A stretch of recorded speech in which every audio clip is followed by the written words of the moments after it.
All right. Well, welcome to the Shih Tzu Rescue of Minnesota Adopters interviews. We had such great response to our virtual reunion interviews that we said, let's just keep it going because nothing better during this crazy time in the world than to hear stories about rescue dogs. So we've got Steve Dogs. Miles.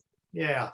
We've got Steve Miles, and this is Lynn. Oh Lynn. my gosh, she is so adorable. I gave her a Chinese name because it's Lin because She's our Chinese, and she is named for the founder of the women's suffrage movement. Oh, appropriate.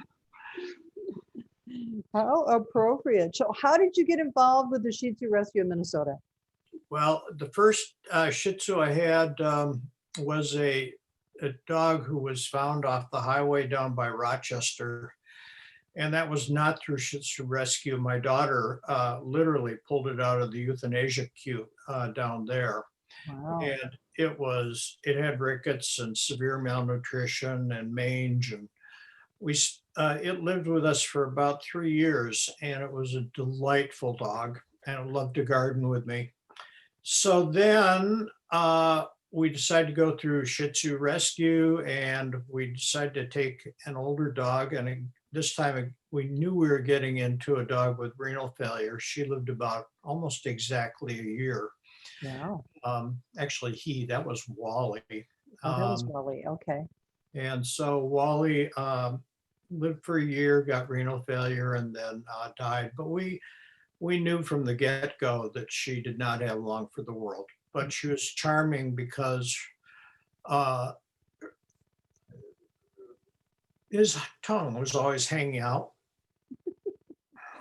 all the time. And it kind of looked like a Frenchman's beret on the bottom of their face.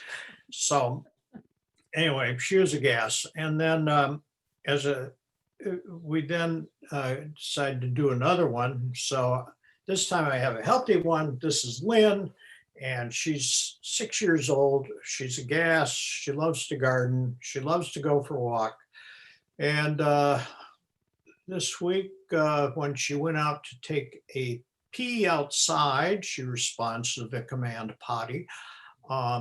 She saw 3 turkeys in the yard. She immediately went into full sheep mode or sheepdog routine.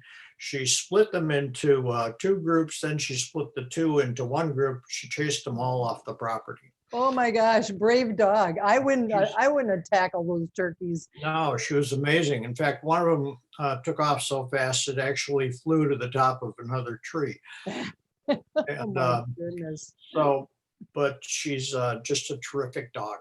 Oh my gosh.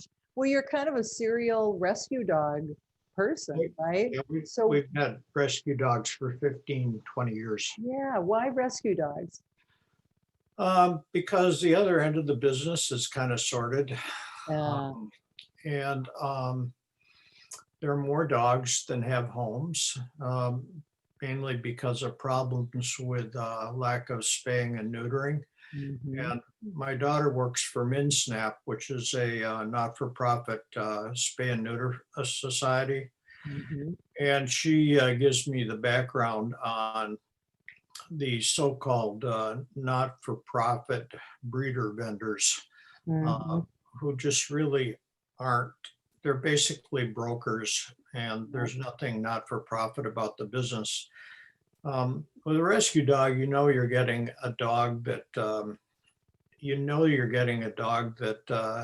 has got an interesting background. And also my personal experience with the rescues is that they love to be rescued. We had the dog we've got now, Lulu, came from 6 years of absolutely hellish abuse in Texas. She's got huge scars all over her body. She's completely gentle, and she was simply terrified when she moved in. She had a potty accident the first night, and she was simply astonished that I didn't hit her for it. And then we had another dog that was, I called her a foreclosure dog. She was the best dog I've ever had. She got abandoned during the foreclosure crisis when tens of thousands of dogs were dumped. So we got a lot of dogs. Two I at a love your statement that the rescue dogs really do love to be rescued. I'm a foster mom, and I will say that when you bring them into your home and you care about them, and they come lots of times with behavior issues, right? But they're so responsive to wanting to be there, and that's the nature of the Shih Tzu as well, right? They're all about the being part of your family and part of that personality. So I love your statement that they really do love to be rescued. No, I think that's right. I mean, once they understand that the ground rules don't include ever physical abuse Yeah. or physical punishment, one of the things I've noticed about the rescues too is that they tend to be very fast to learn property lines. And because they don't want to lose a home again. Mm-hmm. And so I've had one of the issues with the rescue dogs for some of them has been taking them for a walk. Lulu, for example, is very hard to take for a long walk for the first 6 months because she simply got nervous being away from the property. Oh, yeah. And Lynn, not quite that story, but I don't know that we don't know the background on Lynn. Mm-hmm. Mm-hmm. Well, she sure is adorable. And we can't thank you enough for your heart and soul and wanting to work with these rescue dogs. Oh my gosh, Can you say hi? I just want to hug her. She is so adorable. Yeah, I know. She's got the cute gene is totally, that is her survival trick. Well, Steve and Lynn, thank you so much for being part of our interview today. We can't thank you enough, and we wish you all the best as you move toward the next rescue that you probably will have. Two at a time.